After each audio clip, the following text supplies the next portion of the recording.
नमस्कार दोस्तों सोना के प्रति हम भारतीयों की दीवानगी कितनी है ये किसी से छुपी नहीं है। तो पिछली दिवाली से लेकर अभी तक घरेलू बाजार में सोना करीब 20% चमक चुका है। इस दौरान MCX गोल्ड की कीमत 11,000 रुपए प्रति 10 ग्राम की बढ़त के साथ 61,000 रुपए प्रति 10 ग्राम के आसपास बनी हुई है। पिछले 4 सालों की बात करें तो इसने करीब 60% का रिटर्न दिया है। आगे सोना 63,000 का स्तर छू सकता है। ब्रोकिंग कंपनी मोतीलाल ओसवाल ने कहा है कि अगर आपने 2019 की दिवाली के मौके पर घरेलू सोना निवेश प्रोडक्ट खरीदा होता तो इस समय 60% मुनाफे पर आप बैठे होते। सोना निवेश प्रोडक्ट मतलब फिजिकल सोना होता है और डिजिटल सोना होता है। फिजिकल सोना में ज्वेलरी कह सकते हैं, आभूषण जिसको कहते हैं, और डिजिटल सोना में हो गया gold mutual fund, gold ETF, sovereign gold bond वगैरह। इस दौरान दुनिया भर के केंद्रीय बैंकों द्वारा सोने की भारी खरीदारी और मध्य पूर्व में बढ़ते संघर्ष और तनाव ने ज्यादातर सोने की चमक बढ़ाने में मदद की है। वैश्विक बाजारों में इस भारी उतार चढ़ाव से सोना इस साल के शुरू में $2,070 प्रति औंस की ऊंचाई के करीब पहुंच गया था और फिर वापस गिरकर $1,800 तक आ गया। सोने की वैश्विक कीमत फिर से $2,000 प्रति औंस के करीब पहुंच चुकी है। मोतीलाल ओसवाल ने आगे कहा है कि निश्चित रूप से पीली धातु के लिए कुछ प्रतिकूल परिस्थितियां हैं, जैसे लोन के सस्ता होने की उम्मीद, फिर से ब्याज दरों में बढ़ोतरी और भू राजनीतिक तनाव में कमी के साथ साथ उच्च वास्तविक दरें। मध्य पूर्व विवाद में नरमी या फेड के कठोर रुख के जारी रहने से सोने की कीमतों पर असर पड़ सकता है। हालांकि ये सभी कारण उम्मीद से अधिक लंबे समय तक नकारात्मक प्रभाव डाल सकते हैं और सोने की तेजी और लंबे समय तक जारी रखने में मदद कर सकते हैं। इस कारण सोना घरेलू बाजार में मध्यम अवधि में 63,000 रुपए प्रति 10 ग्राम का स्तर छू सकता है। ब्रोकिंग फर्म ने 7 ऐसे कारण गिनाए हैं जो कि सोने की चमक को और बढ़ा सकते हैं। आप भी इन कारणों के बारे में जान लीजिए। पहला, वैश्विक स्तर पर प्रमुख केंद्रीय बैंक अपना स्वर्ण भंडार बढ़ा रहे हैं, जिससे सोने की धारणा को बढ़ावा मिल रहा है। इस साल केवल 2 महीने ऐसे रहे हैं जब केंद्रीय बैंक सोने के शुद्ध विक्रेता रहे। चीन, पोलैंड, तुर्की और कजाकिस्तान जैसे देशों से मजबूत खरीदारी के परिणाम स्वरूप इस साल लगभग 800 टन सोने की शुद्ध वृद्धि हुई है। तो केंद्रीय बैंक में अपना भारतीय रिजर्व बैंक भी आता है, अमेरिका का फेडरल रिजर्व भी आता है। तो इन बैंकों में सोने की खरीदारी बढ़ रही है, इसलिए सोने में तेजी की उम्मीद की जा रही है।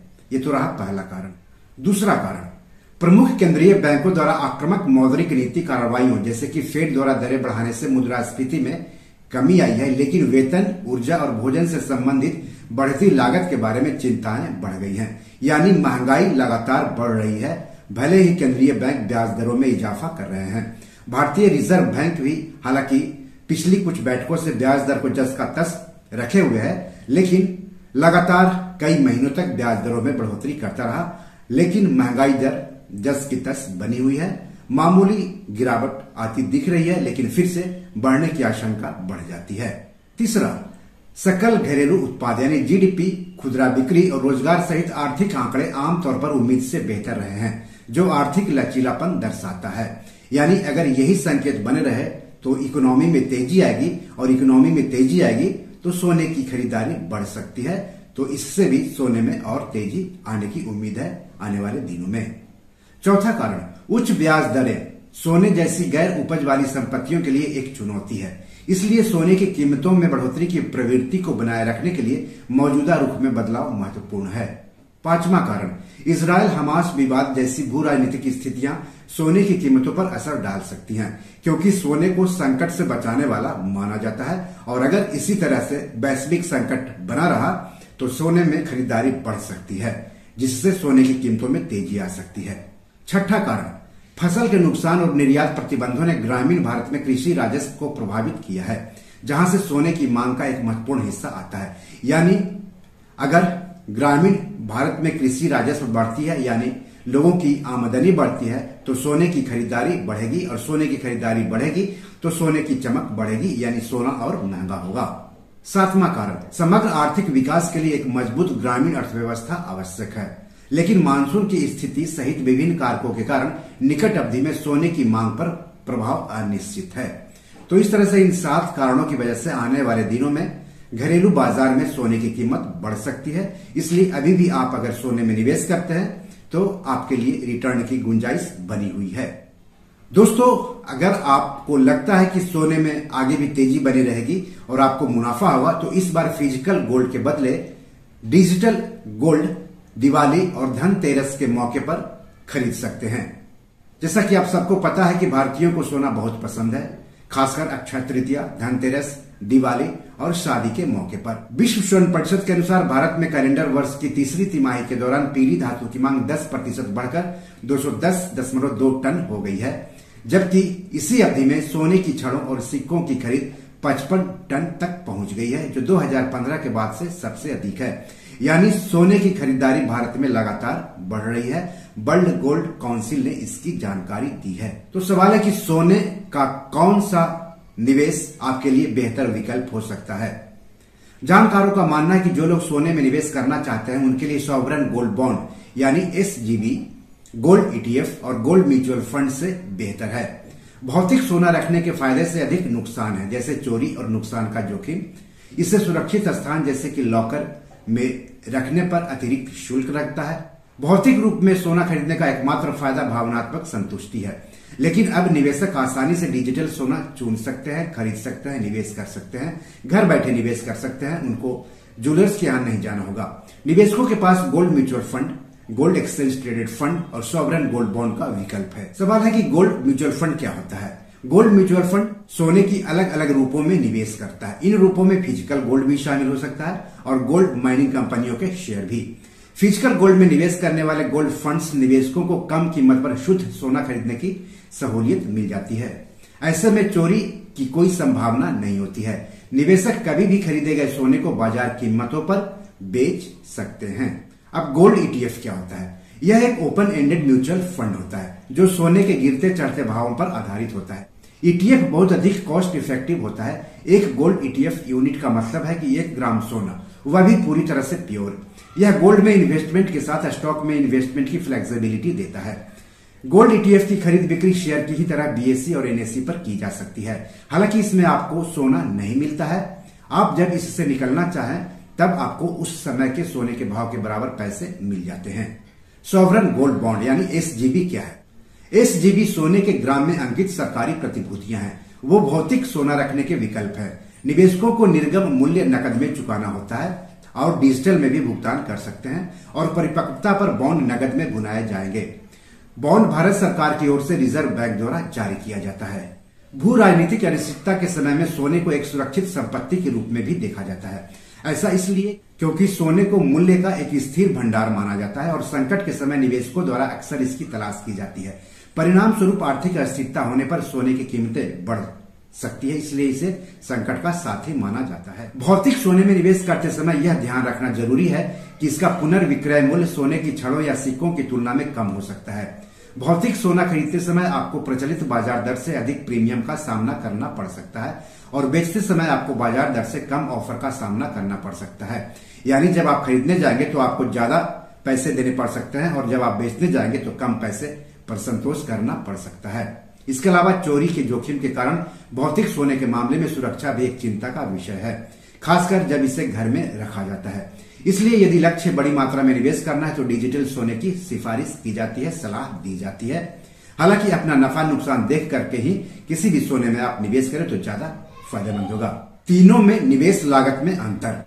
आपको बता दूं कि जब आप FD में निवेश करते हैं तो जितना पैसा आप निवेश करते हैं उन पैसों पर ही आपका रिटर्न बनता है। इससे अतिरिक्त पैसा आपको नहीं देना होता। यानी अगर 50,000 रुपये आप निवेश करते हैं तो 50,000 पर आपका रिटर्न बनता है। लेकिन गोल्ड ETF या गोल्ड म्यूचुअल फंड में अगर आप निवेश करेंगे तो 50,000 का निवेश करेंगे तो आपको कुछ अतिरिक्त लागत देनी पड़ती है। इसीलिए gold ETF, gold mutual fund और सॉवरेन गोल्ड बॉन्ड में निवेश करने पर उसकी लागत क्या होती है ये पहले जान लेना जरूरी है। सॉवरेन गोल्ड बॉन्ड के लिए निवेश प्रबंधन की लागत अपेक्षाकृत कम है। गोल्ड म्यूचुअल फंड प्रबंधन लागत से बच नहीं सकते। इसमें आपको फंड मैनेजमेंट शुल्क, प्रशासनिक लागत और अन्य खर्चों का भी भुगतान करना होता है। इन योजनाओं में निवेश करने पर आपका व्यय अनुपात अलग हो सकता है। आमतौर पर ये फंड 1% से 2% के बीच व्यय अनुपात लेते हैं। ETF में निवेश की लागत गोल्ड फंड से कम होते हैं। अब तीनों में रिटर्न किसमें ज्यादा मिलने की उम्मीद रहती है? सॉवरन गोल्ड बॉन्ड पर मिलने वाले कुल रिटर्न में 2 फैक्टर शामिल हैं। इसमें प्रति वर्ष दी जाने वाली निश्चित ब्याज दर और मौजूदा सोने की कीमतों के आधार शामिल हैं। आपको सोने में रिटर्न कैसे मिलता है? तो जिस कीमत पर आप सोना खरीदते हैं, अगर बाजार भाव उससे ज्यादा हो तो जो दोनों का अंतर होता है वो अंतर ही आपकी सोने की कमाई होती है। लेकिन जब आप सॉवरन गोल्ड बॉन्ड खरीदेंगे तो आपको ब्याज दर भी दिया जाएगा, यानी ब्याज भी उस पर मिलेगा। तो डबल फायदा आपको मिलता है सॉवरन गोल्ड बॉन्ड में अगर आप निवेश करते हैं तब। गोल्ड म्यूचुअल फंड का कुल रिटर्न आपके फंड के प्रदर्शन पर आधारित होता है, जो सोने की कीमत में उतार चढ़ाव से प्रभावित होता है। रिटर्न सीधे बाजार के प्रदर्शन से जुड़ा होता है। हालांकि निवेशकों को 1% से 2% का व्यय अनुपात का भुगतान करना ही होता है, लेकिन मार्केट की ग्रोथ अच्छी होने पर व्यय हटाने के बाद भी अच्छा रिटर्न हासिल किया जा सकता है। गोल्ड म्यूचुअल फंड के जैसा ही गोल्ड ETF का कुल रिटर्न सोने की कीमत में उतार चढ़ाव पर आधारित होता है। रिटर्न सीधे बाजार के प्रदर्शन से जुड़ा होता है। हालांकि ETF का व्यय अनुपात गोल्ड फंड की तुलना में बहुत कम है। आमतौर पर गोल्ड ETF का व्यय अनुपात 0.2% और 0.5% के बीच होता है। अतिरिक्त ब्याज और कम लागत के कारण सॉवरन गोल्ड बॉन्ड यानी SGB का कोई प्रतिस्पर्धा नहीं है, क्योंकि इसका रिटर्न हमेशा गोल्ड म्यूचुअल फंड या गोल्ड ETF से अधिक होगा। यानी हम कह सकते हैं कि गोल्ड म्यूचुअल फंड में निवेश करने पर गोल्ड ETF और सॉवरन गोल्ड बॉन्ड के मुकाबले लागत भी ज्यादा आती है। और जहां तक बात रिटर्न की है तो गोल्ड म्यूचुअल फंड के मुकाबले गोल्ड ETF और सॉवरन गोल्ड बॉन्ड में रिटर्न भी ज्यादा मिलता है। लेकिन इन तीनों में सबसे कम लागत सॉवरन गोल्ड बॉन्ड पर आती है और सबसे ज्यादा रिटर्न की उम्मीद सॉवरन गोल्ड बॉन्ड से होती है। इसलिए लागत और रिटर्न के मामले में सॉवरन गोल्ड बॉन्ड एक बेहतर विकल्प है सोने में निवेश करने के लिए। सवाल है कि इन तीनों में अगर आपको निवेश करना है तो कैसे करेंगे? आप सोच रहे होंगे कि इसके लिए भी ज्वेलर्स के यहां जाना होगा। जी नहीं, आप डीमैट अकाउंट के जरिए सॉवरन गोल्ड बॉन्ड और गोल्ड ETF में निवेश कर सकते हैं, जबकि म्यूचुअल फंड में निवेश करने के लिए संबंधित म्यूचुअल फंड कंपनी के साथ खाता खोलना जरूरी है, या फिर अपने बैंक खाते से भी निवेश कर सकते हैं। इस प्रक्रिया में आवेदन पत्र ऑनलाइन या ऑफलाइन भरना होता है और आवश्यक KYC दस्तावेज पूरा करना होता है। सॉवरन गोल्ड बॉन्ड में आप RBI की रिटेल डायरेक्ट वेबसाइट पर खाता खुलवाकर निवेश कर सकते हैं। डीमैट अकाउंट से भी रजिस्टर्ड शेयर ब्रोकर के यहाँ खुलवाना होगा। आपके पास सेविंग्स अकाउंट भी होना जरूरी है और सेविंग्स अकाउंट आप बैंक में खुलवा सकते हैं। सोना में निवेश करते समय निवेशकों के सामने एक और महत्वपूर्ण सवाल उठते हैं कि कुल पोर्टफोलियो में सोना का कितना हिस्सा होना चाहिए। तो जानकारों का कहना है कि खुदरा निवेशकों को युद्ध, लंबे समय तक मंदी वाले बाजार और इसी तरह के बाजार जोखिमों जैसे प्रतिकूल बाजार परिदृश्यों से बचाव के लिए अपने पोर्टफोलियो में 10% से कम सोना रखना चाहिए। वर्तमान भू राजनीतिक संघर्ष और आपूर्ति श्रृंखला व्यवधानों को देखते हुए निवेशक पीली धातु में निवेश कर सकते हैं। कुल पोर्टफोलियो का मतलब क्या हो गया? मान लिया कि आपका पोर्टफोलियो 1 लाख रुपए का है, तो उसमें आपको 10% यानी 10,000 रुपए सोने में निवेश करना चाहिए, ऐसा जानकारों का कहना। ये थंब रूल है। वैसे आप आजाद हैं निवेश करने के लिए, आप अपनी मर्जी से निवेश कर सकते हैं। तो बी और मनी मैनेजर में आज इतना ही। एपिसोड कैसा लगा जरूर बताइएगा। इस बार दिवाली और धनतेरस पर आप किस सोने में निवेश करने जा रहे हैं बताएंगे तो अच्छा रहेगा। आगे आप किस टॉपिक पर वीडियो चाहते हैं हमें बताएंगे तो अच्छा लगेगा। धन्यवाद, नमस्कार।